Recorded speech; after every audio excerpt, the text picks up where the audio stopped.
starting our panel discussion on the topic of legal and policy in relation with AI High. I've already shared the relevant questions which we'll be elaborating upon within this panel discussion with all of you. So, while I was doing my preliminary research on the topic, this one question which came again and again in podcasts, in other panel discussions, amongst academic writings, was how is AI going to impact the employment in the forthcoming years?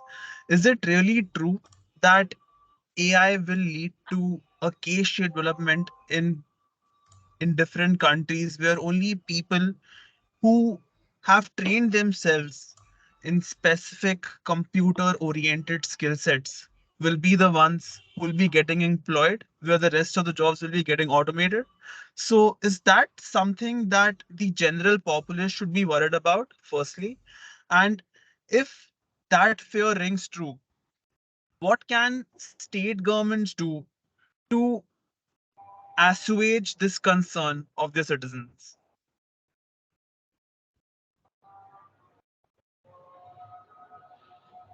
So, whoever wishes to speak first can start on this topic. I think we can start with Bogdan perhaps to add some perspective, and I think Roger could add up. People should be worried about being the skilled before, because that will lead to losing their jobs, AI automation or not. So AI automation is one element, major element in the changing of technology, which also has a direct impact in changes of the jobs through the skills that are needed to do those jobs. That was true in the days of Ford 100 years ago with the automated production lines and so back and so forth. So people should be worried about not skilling them up, not keeping up with the changes in technology overall, not with every single change, but what they actually mean for them, wherever that's AI involved or not. It's the same thing. And they should not rush in doing courses on machine learning and so back and so forth. They should rush in doing courses on elementary computing engineering and electronic engineering and related fields, because it's all built on top of it. And don't do courses of coding, do courses of programming. They actually should not focus on coding at all. They should focus on programming, if they're in software engineering, that is, I'm talking about. Understand algorithms, understand about data, understand about design, understand about networking before doing a lot of coding at the beginning of their career. And even if they're not at the beginning of their career, again, keeping their skills up, that should be the worry. How do I avoid being skilled? How do I avoid being static? How do I avoid becoming silos and not understanding much, or misunderstanding what's going on? So a lot of reading, a lot of networking with peers, with everyone, participating in conferences every once in a while with a clear view of, okay, what I'm after. That should be the worry, not doing that, not AI taking jobs. The web took jobs in the 90s, right? Automated production lines took jobs in the 90s, actually transformed jobs, because other jobs were needed, but people are not skilled for them. That's a problem, right? Not being skilled for the new job. So that's what I would say the worry should be for people, not getting the skilled. And it's not going to be, it's not one size fits all. What governments can do, well, depends where those governments are. Whatever is good for, I don't know, UK is not necessarily good for India. What's good for India, not necessarily good for South Korea. Not necessarily. It may be, but not necessarily. So huge variations, because the countries are very different, the cultures are very different, But bottom line, avoid to be de-skilled. That's my take.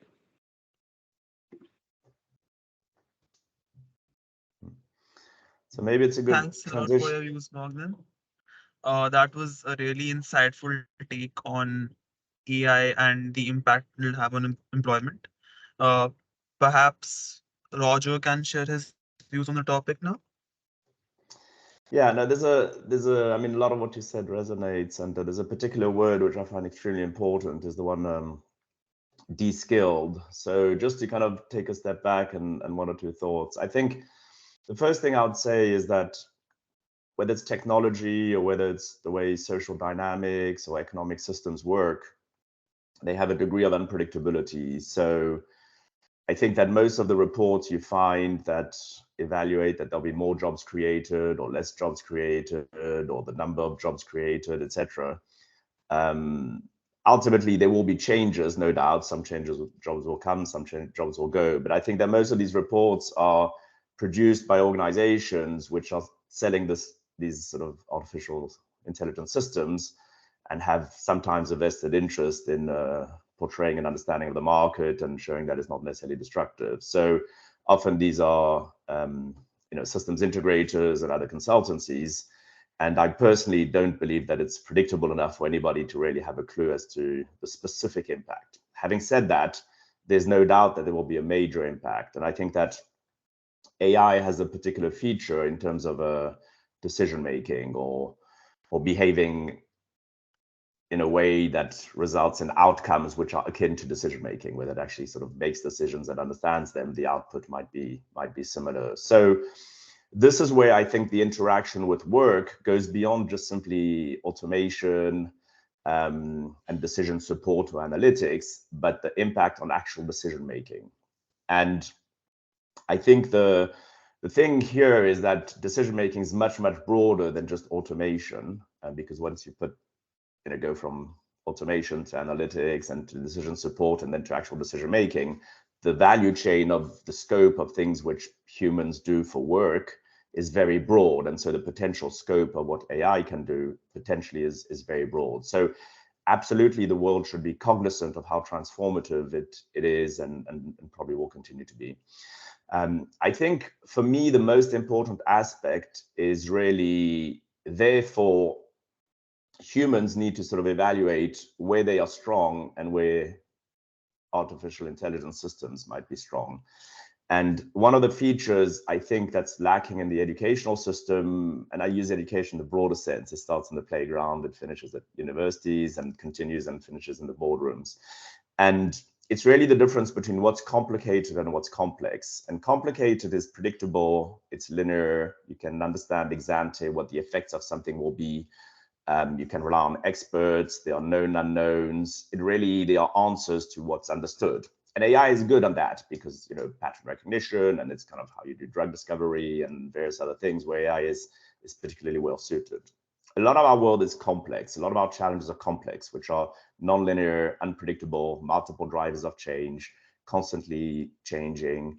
You can't establish ex ante what the outcomes might be. And this nonlinearity is therefore gives a huge degree of unpredictability, and it's emergent. And here I think humans should be good at that. And AI, it's not the sweet spot. To cut to the chase, I think what's really important is for humans to understand that there's certain things where AI, when it's rule-based, when it's kind of, you can just apply those rules, language, law, many other things beyond automation, AI will continue its journey in terms of being better at that. And so humans, to use Bogdan's word, which I think is extremely important, to avoid de-skilling and staying relevant in a world of AI, need to focus on that complex, unpredictable environment and develop skills around it. That's critical thinking, it's imagination, it's some of the things Bogdan mentioned, it's understanding how to react and interact with AI to understand where AI is good and to create something new beyond what AI can do. And so to then finalize the sort of answer in relation to what governments should do, I think the most important thing is really education, because change, the biggest lever for change is education. The biggest impact is to avoid de-skilling. You need to skill, reskill, relearn, unlearn. And so for me, the biggest thing which I see missing in the debate, and which is extremely worrying for me, is what is being done to tweak or reinvent the educational system to make it relevant so that humans focus on those decision makes in complex, unpredictable, nonlinear environments where humans should be strong, where AI is less well suited. And that for me is really the crux of it, and has a direct link with the risk of unemployability and human obsolescence in terms of the workforce, and actions which governments should be taking. And probably make automation as a mandatory subject in the core curriculum in high school, from the first year of high school. Automation in general, not AI, AI later, because AI is at the top, and it's automation. If you don't understand automation, you can absolutely not understand anything about machine learning, full stop. But that's not taught in schools, in the core curriculum. It's absent. So that's one big thing, and that probably all the countries in the world can do that. There's no difference based on culture here. But then how to apply it, then differences will come across, of course. And that is very much related to the local culture and how things are done there for centuries. But yeah, definitely education, I think it's right there at the top, number one, I would say. Education and access, not just to information, but to understanding that information, i.e. to the Educational Act. Have that access, because we know access is very much, well, not great at all. The huge differences is very asymmetric, and that means entire ranges of populations within the same country are left behind. But that's not relating to AI. That's generally speaking. Yeah. So, to put it briefly, as of now, humans should emphasize upon what they are good at. They should try and upskill themselves. Um, AI is something, one thing which is not good at is critical thinking and decision making and thinking creatively. Whereas if you give it somewhat of a statistical or a monotonous task to follow, that is somewhere where it will excel, and that is somewhere where humans can't compete. So, as of now, government should focus on greater education proliferation in relation to AI, in relation to programming, and perhaps humans somewhere along the lines could perhaps find a via medium or a balance or an accommodating environment to interact with AI. So, Pavitra, would you like to add anything else to the discussion? Yeah, sure. So I think primarily as humans, we have the tendency to be scared of things that we don't know about. So I think there is a huge hype around AI that even people with creative jobs or highly educated people don't fully get a grasp of what it can do and what it cannot do. So from that perspective, or even if it can do something, the cost it takes to get there, right? So I think awareness around that is foremost in creating. And in addition to upskilling, this awareness for the general public would be appreciated. And if historical instances of technological development has shown us anything, it is that yes, it will replace some jobs, but it will ultimately create new jobs. Like your first industrial revolution, when it brought about steam engines, locomotives, so it moved from a lot of agrarian societies had to move to industrial and urban societies. And yes, they could not people could not farm anymore, but then they upskilled themselves. They became mechanics, they became boiler makers, they became ironsmiths. Similarly, if you take a few hundred years later, just before the World War One, your steel industry, oil industry, or electricity, power changed the way things were happening, right? Mass production came into being. So it created new, at short term, it creates job losses, but it does end up creating jobs in the long run. And finally, when your like Bogdan pointed, when your web came, when your internet came around, yeah, if you didn't know how to use a computer, you did lose your job. But right now, I think services industry, specifically your IT, is the largest contributor to India's GDP. So I think the policy should focus on how can we upskill and create awareness in in our people to take advantage of this, fourth industrial revolution, perhaps, rather than being scared or afraid of it. And if not anything else, I think it's a friend. It's your help.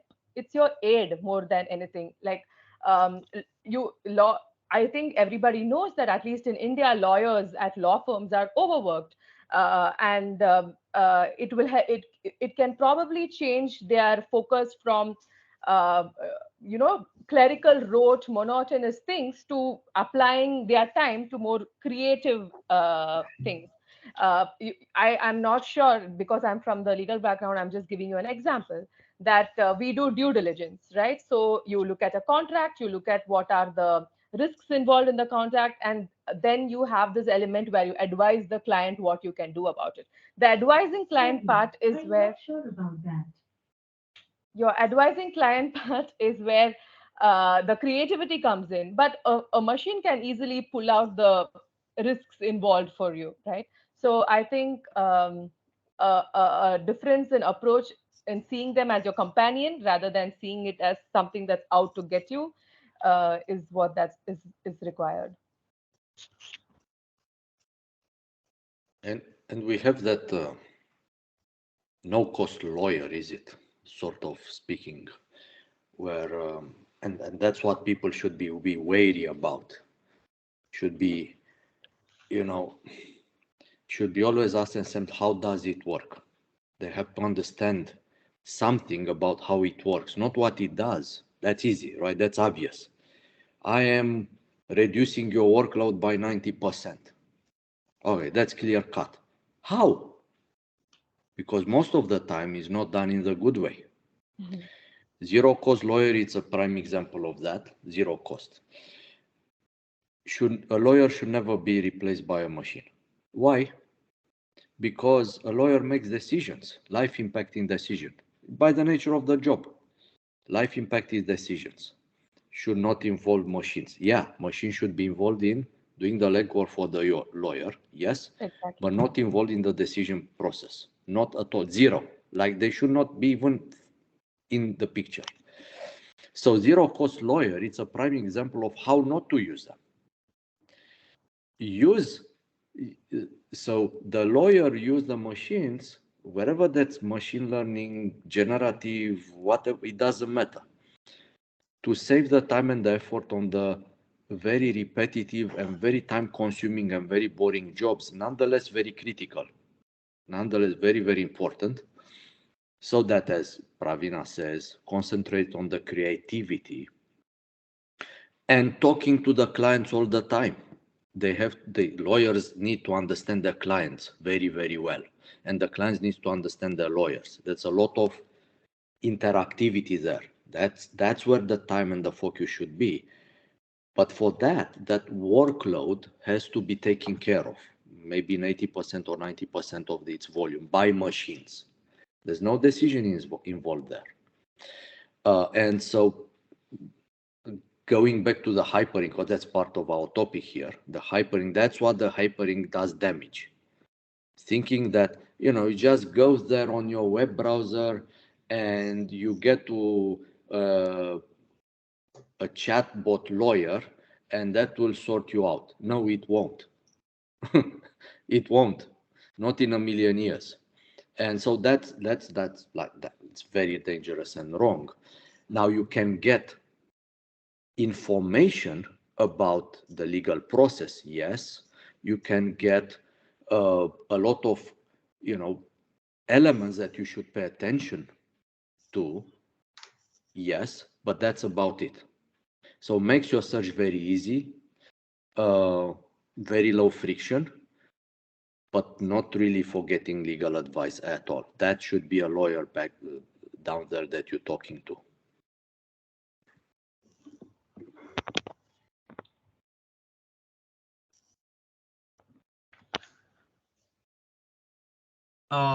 Well, we can consider the discussion on the present question to be concluded, but springboarding off of Bogdan's point about the robot lawyer or zero cost lawyer.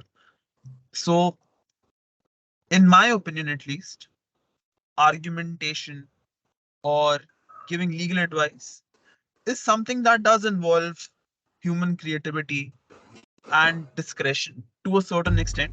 But now we have AI applications like Do Not Pay and music applications like Beethoven and Soundful, which are nothing but creating a sense of pseudo creativeness. So, what they're doing is they're starting in analyzing data, taking off samples from that data, and then coming up with advice for consumers. Or in the case of a music app, it's just analyzing a lot of music samples and then coming up with its own new creative versions of that samples by itself. So it's in a way it's borrowed creativity. But through these applications of AI, we can argue that even though not directly so, but it does seem to encroach upon the domain of the human virtue of creativeness per se. So, considering that there's a lot of hubba about AGI coming into being somewhere perhaps maybe in 2035 or in 2040, 10 or 20 years down the lane, uh, when this very aspect of creativeness and discretion of humans that we value, when this this virtue of ours is attacked, then do we really have a defense against automation of all kinds of labor which humans are doing?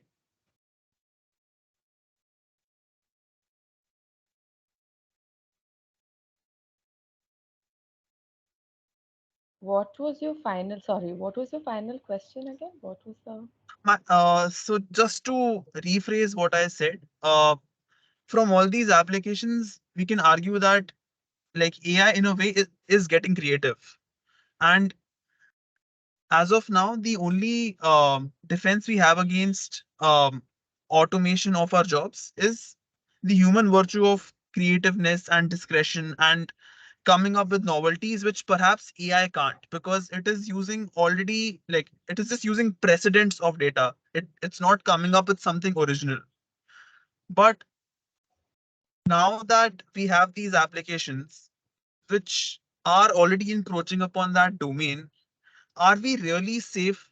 Is any human um, job really safe from automation, especially the ones which involve intellectual capacity and not physical capacity? They are not creative. Nowhere near to being creative, because to be creative, essentially you have to have a conscience of sorts, an awareness of the world. They don't. These machines don't. No automated systems in the world right now has any kind of awareness whatsoever of anything. It's just, it's machine code. It's machine code, bytes, zeros and ones. That's all that is, of course, in very complex form, for sure. And it's all running on a statistical model. Again, very complex and complicated statistical models nonetheless. But that's what it is. And their output, it's always a probability. That's what it is. No matter how credible it is, that's a probability. It's a probability straight out of the statistical model with a certain algorithm and so on. and data processing and so on. And the thing is, creativity doesn't come from data. It doesn't come from data. It happens like the eureka moment that Archimedes had. It did not come by looking at a piece of paper with writing on it. It doesn't happen like that. And is not pre-programmed. It can be. It can happen anytime, in fact. Obviously not in a meeting room, I'm just saying, but you know. So you have to have an awareness of the world, the representation of the world. Bias and whatever that is, but it is your and personal. Machines don't have that.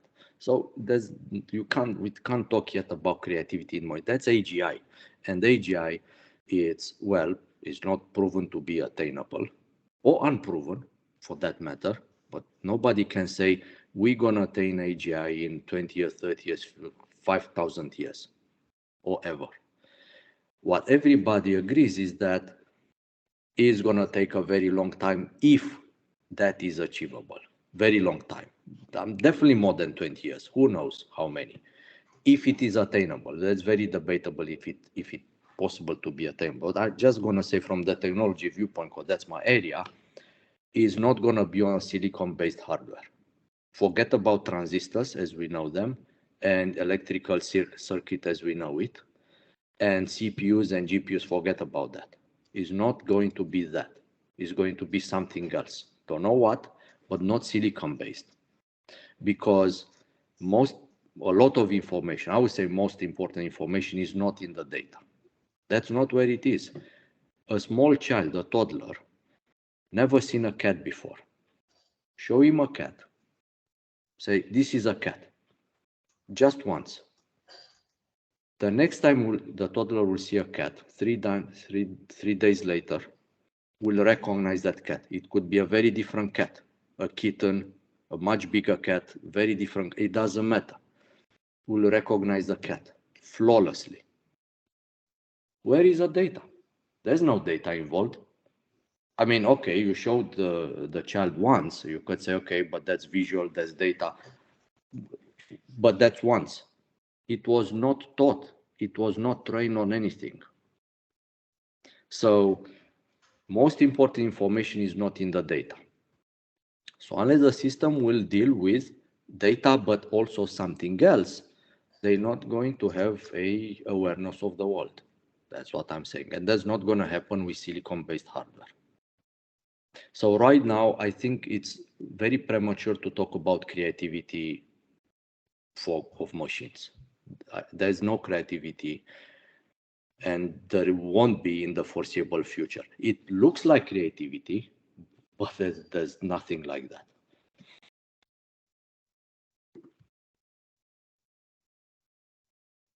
So to conclude, don't be afraid. Don't be afraid. Again, be afraid of not keeping up with the skills, the new skills demanded. That's what you should be afraid of. Not that some automated system will take masses of jobs. It won't happen unless people get skilled and don't understand anything about where things are going, like nothing at all. That's what you should be afraid and people should be afraid of, being left behind because they do nothing and they live based on the past only, solely based on the past. You know, this worked until now for 50 years. It should work in the future. Not necessarily, no. That's, you know, this inertia of being stuck in the past. Of course, thinking about the past is important, right? The past shapes the future, but it does not determine the future. And in fact, in machine learning systems, or deep learning, everything, ChatGPT and so on, the past is not a predictor of the future. Never. So why should be for people? It shapes the future, but it's not a predictor. So don't do the same old, because that's how you're gonna lose your job, by doing the same old all the time.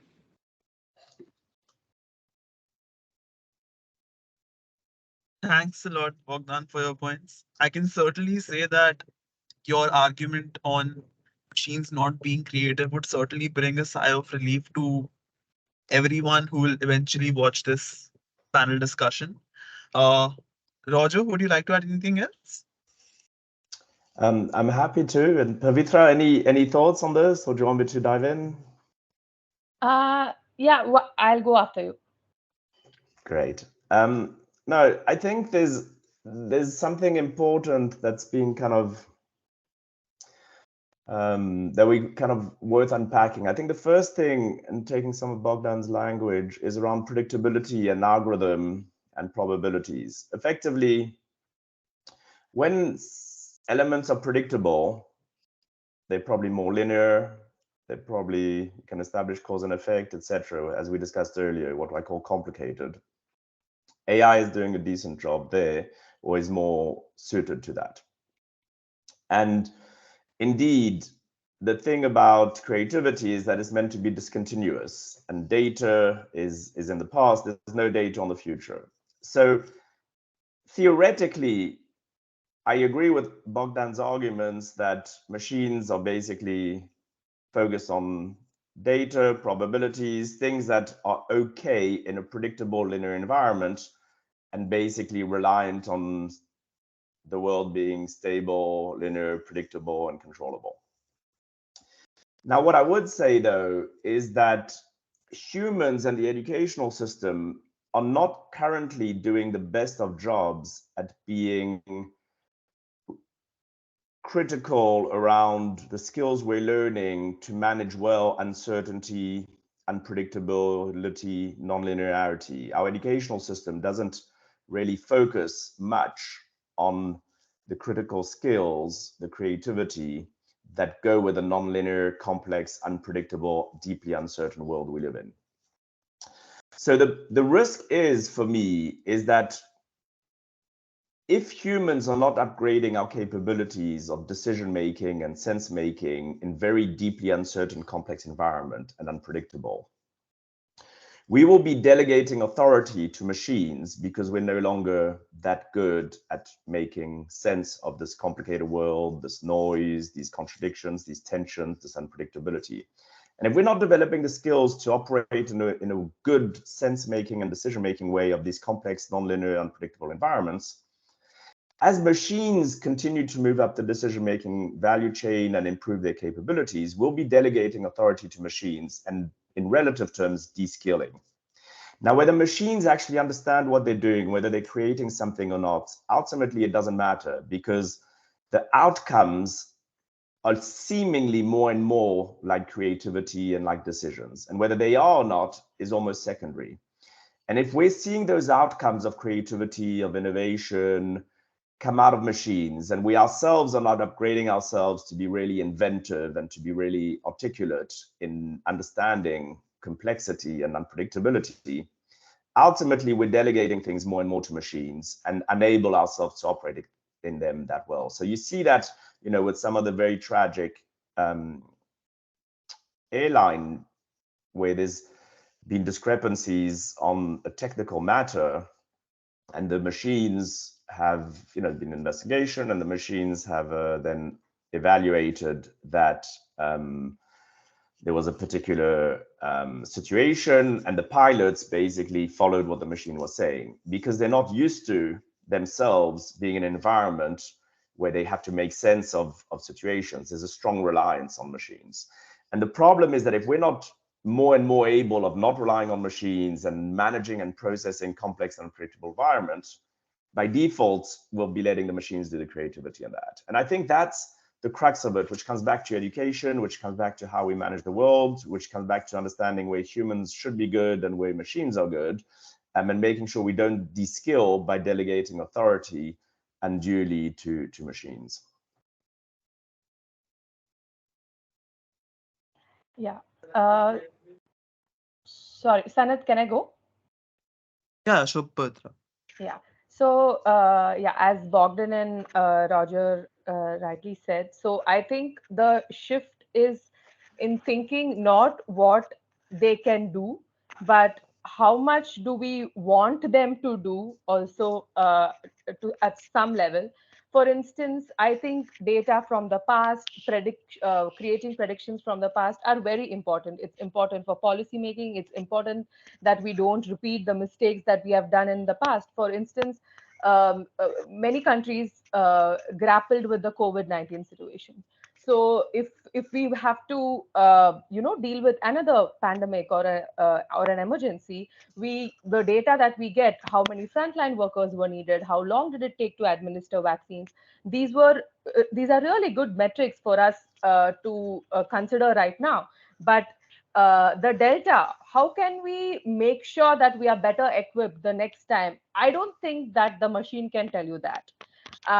And That's one point of it. And the other thing is where how much should we allow it to dictate things? I think all of us are aware of the trolley problem, right? I think in the trolley problem, even a human would be confused as to whether I kill 5 lives or whether I kill 1 life. And if that 1 life is the prime minister of your country, then what do you do? So and going into like the ethical consideration, and again, I don't know how much AI or technology can improve to make creative decisions, but they should not be allowed to make some creative decisions. Again, taking an example in the legal field, when a judge has to give a bond, a bail bond, right? He considers a lot of things. He considers the seriousness of the offense. Is this person viable to evade justice? What is the financial situation of this person, etc.? Now, these are not things you put in a formula, you put data, and then tell, okay, this is how much you set the bail bond for. And because there is a human aspect involved to it, social justice aspect involved to it. So it's more about how much we should allow it to do than how much it can do. Can I just mention something, Pavitra? Sorry, were you finished on? Yes.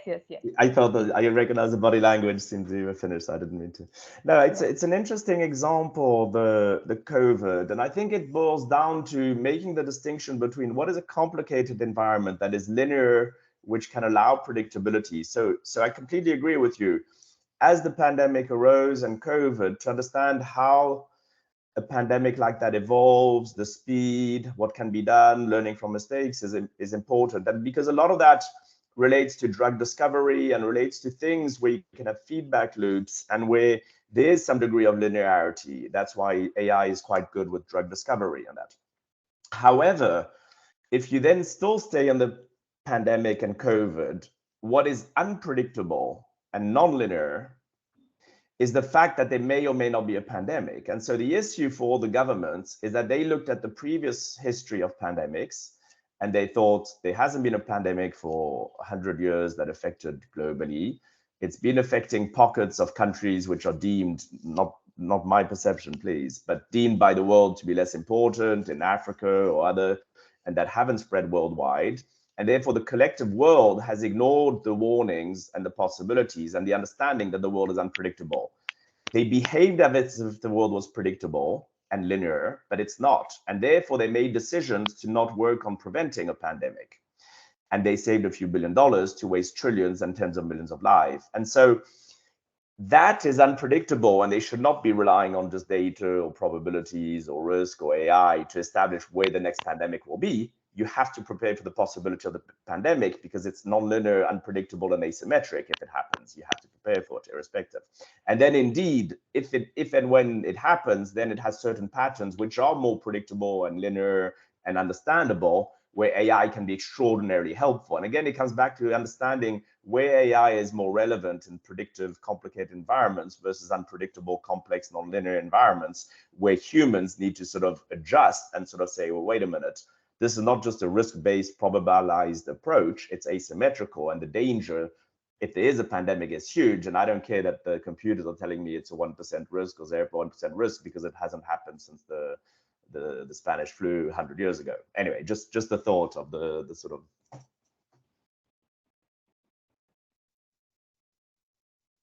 Just to summarize the points on the discussion on the present question, um, AI is not inherently creative. It's just very complex mathematical formula where it's adding weights to numerous factors and then coming up with a solution. which is something that cannot be equated in to creativity, and it is something that is not applicable in non-linear complex situations. Uh, the real danger that currently is very imminent for humans is to firstly upskill themselves and not be at the behest of AI when it comes to making decisions, and B, not lead AI to become so influential, especially when we don't know how it's functioning. Essentially, avoid the black box problem. So to move on to the next question, now that we know that we have to upskill ourselves, avoid the black box issue, and essentially curb the influence of AI when it comes to matters which are non-linear, complex, and affecting either masses or in relation to public rights.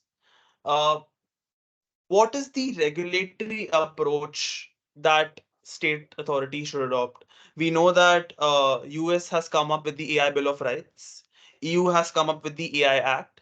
China, as of now, recently launched its own AI legislation back in October 2023.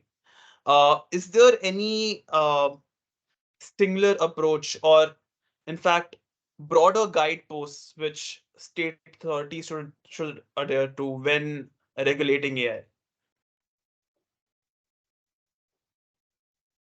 They should also focus on standards because there isn't international standards of um, around AI systems, generally speaking, measuring the performance. Standard measures I'm talking about, not every single details of code, they will vary. You know, like the metric system that everybody can understand and can use, like not overly complicated, but simple to use, and everybody is aligned on that. Automation is about standardization. You cannot it doesn't make sense to automate something, anything that has very big variations, frequent variations. Uh, it doesn't. The reason for that is because when you implement automation, it's a steep effort, then it pays out in spades. But if you have frequent changes to it, then you have to redo the automation all over again. So that effort never ends. So therefore, it's just unviable. So, and it's introducing big problems. So standards are utmost necessary. Now there's work done on that. IEEE is been doing work for a number of years on that front. What about the legislators? If they don't have standards, they should demand them and they should specify where they fit in the law and in the regulation so that those devising those standards know the direction. Okay, we have these standards, but like the regulators and the legislators can't use them for X, Y, Z reasons. So, you know, this alignment is very much necessary. That's what I would say from the technology point of view. Build standards, international standards that legislators and decision makers in law, regulators can use effectively in regulating. Otherwise, it will result in, well, one of the two or both, over-regulating, strangling all innovation and creativity, or slash and under-regulating, Wild West, anything goes with obvious bad consequences.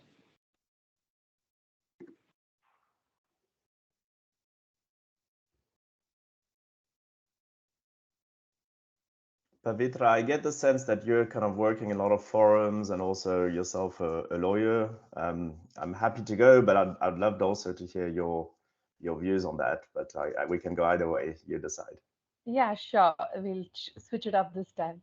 Yeah, so I think first thing is that at least in India so far we don't know the landscape enough to regulate it, and even developed nations are struggling to find the right sort of levers to regulate AI. I would think at this point in time, it's really premature to think about regulation in its, core sense. Uh, we should we should let the industry develop to some point, because I think in US there are already lawsuits, claims, etc., being filed around these areas. But I am not sure about private ADR mechanisms. But as far as lawsuits are concerned, I don't think that there are even any. So we first thing is to make sure that we don't just copy paste the laws from the other countries, because there is a lot of invisible infrastructure in place. We don't have the same sort of regulatory strength, state capacity, or even the technical know-how in order to regulate something like AI. And the second thing would be to take a really market approach to it, and think about what are the market failures we'd want to address if we have to regulate AI. So the first thing that, like even what Bogdan said, I think information asymmetry is at the top of it. We Consumers don't know what is the underlying data that's going inside it, what is the algorithm that is used. There are your privacy concerns. Mostly it's on an opt-out basis rather than an opt-in basis. So I think we should start small, so as to not hamper the development of the industry as well. Because I think if we have to be practical and realistic about it. Uh, Many industries, whoever are developing products right now, are also sticking to a very, within their server, within their cloud sort of products. They Very few are going to the, chat gpt OpenAI level. So we have to think about catering to the small industries, and make sure we are thinking about it from an India centric lens, rather than try to adopt what China is doing, or what US is doing, or what EU is prescribing.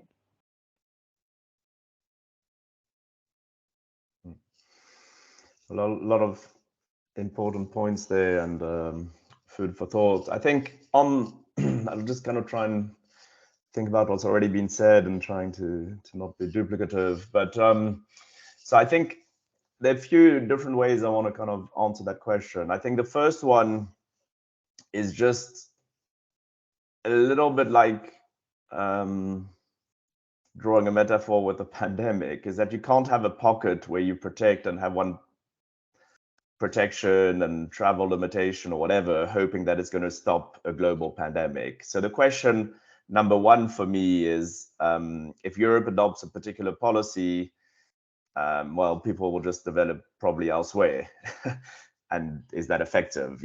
Companies and organizations probably move around, which were in places which allows them to do certain things. Don't get me wrong. Of course, the size of China and the importance of the US means that it's easier maybe for a European company to develop in the US and to ignore but the constraints of a particular market than it is for a US company maybe to ignore the US. So it's, but still, I do think there's an element which is a question, which is, can you just regionalize different policies or standards or law and just hope that that will help something that's a global, systemic, complex problem, which has a degree of incomprehensibility and predictability, such as AI?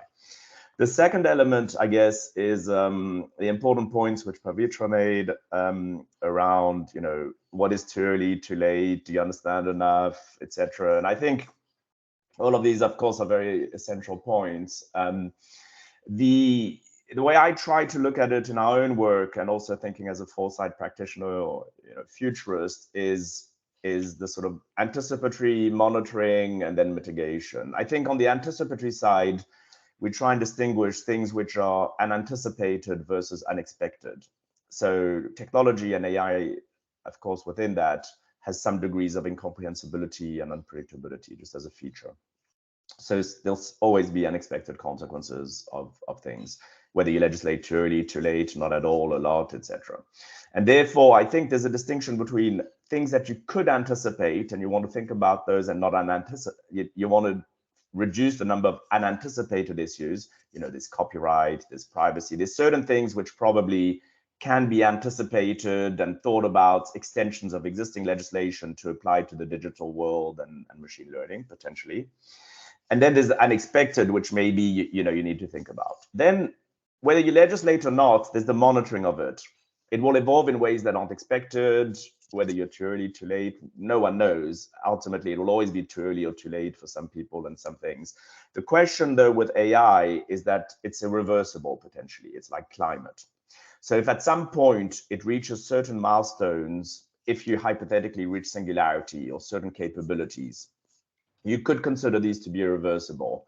If you reach certain things which are irreversible, it means that the ability to do away from it or to reverse it is either extremely difficult or impossible. And so there is a little bit of an element of ensuring that we are mindful of milestones which can lead to irreversibility, which are very significant because they might impact decision-making, mass unemployment, or other factors, social or other. And therefore, that aspect of irreversibility, I think, gives an onus of humanity, society, and the various governments to be a bit thoughtful around monitoring whatever legislation is in place and having feedback loops to improve them, and not just wait for the perfect timing, but to accept that it's emergent. And then the final thing is mitigation. What do you do if you put through the wrong legislation, or to hold certain people accountable, etc.? So I think these are things that, irrespective, you want to sort of build into the kind of feedback loops and system of legislation. And then the final comment I'd make, just, you raise different regions of the world. I just want to give a few seconds on each of them from my perspective. I think it's quite interesting that the US is slightly more decentralized, slightly more market driven, sometimes depends on states, focusing on market. I think, Pavitra, you mentioned it, Bogdan maybe as well, elements of sort of practical functioning market elements or standards. And so, focusing on specific aspects also that have commercial implications, copyright and others. So it's kind of like still market friendly, a bit decentralized maybe, etc. Europe is taking a risk-based approach. So they very much, what is risky, not risky, what is high risk, and then within that they kind of legislate. And then China is very interesting because China is thinking, okay, I'm going to be number one in AI by 2025, by 2030, etc.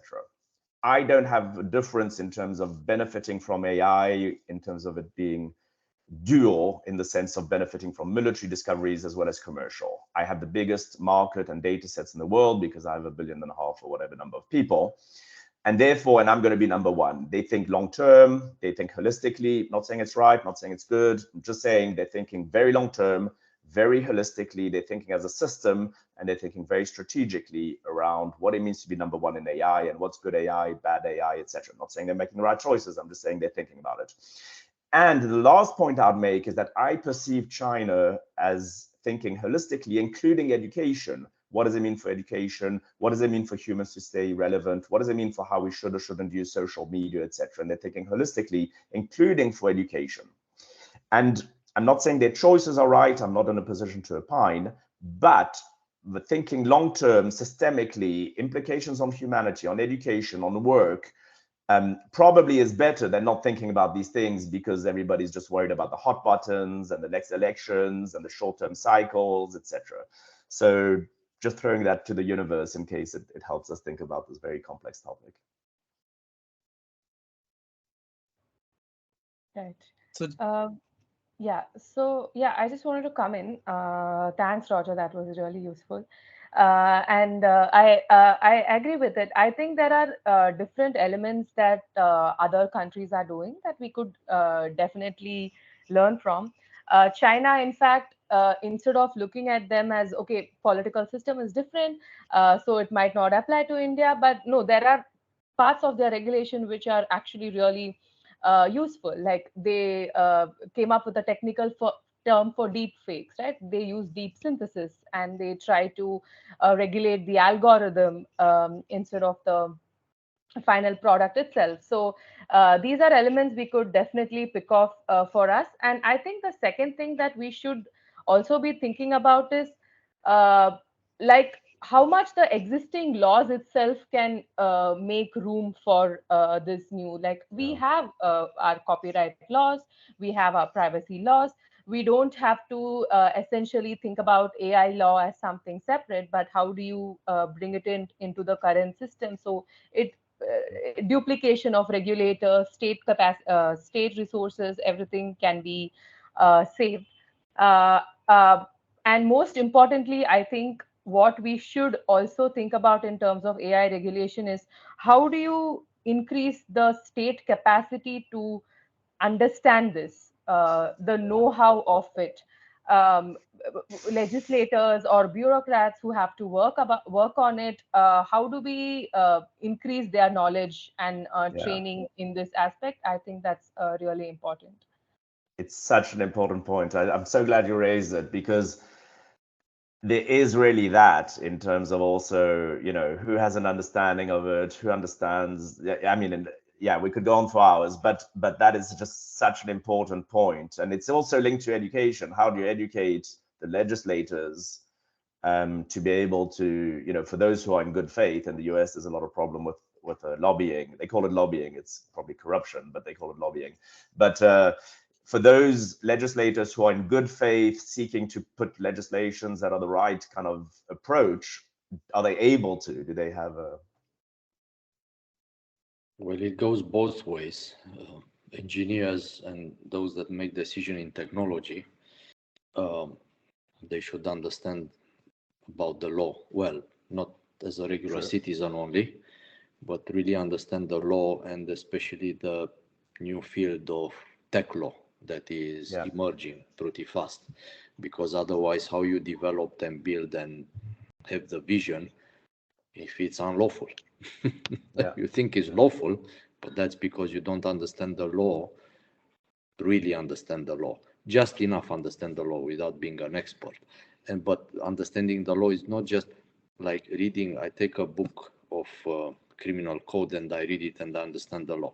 That's not going to give you any understanding, but probably understand how law works, the logistic of it all, like very high level, what is involved, what goes first, what goes later, who is involved, how do they work, how a law firm works, how a law firm works. That is very, very important. And it's the same principle applies for technologies. When they develop technology, they get down a little bit to the details, obviously much more than, but similar as a legal worker gets into the law details. Where is it coming from? How it is evolved? Who is involved? What the implications? Lots of things. And so without that elementary understanding, is not going to work out well at all. So it goes both ways. Legislator has to understand something about the technology, more than is written in the newspapers for sure. That's mostly overblown.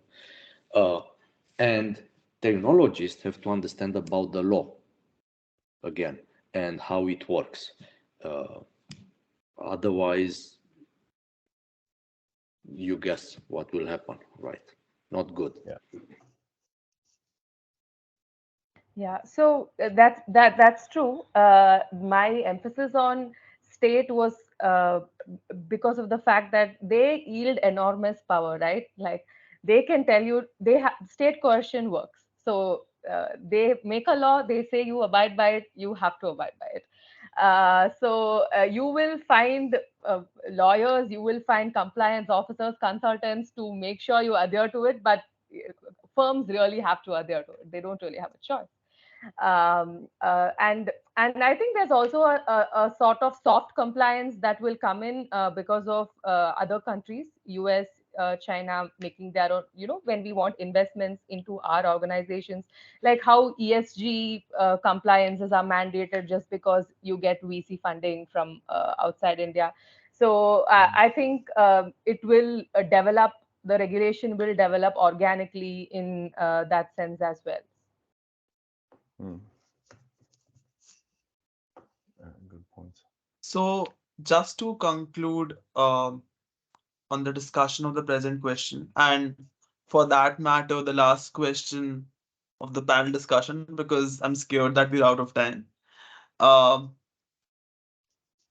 we should firstly focus on developing standards when it comes to regulating AI, be it at a global or a national level, but standards towards technology is something that we should start at.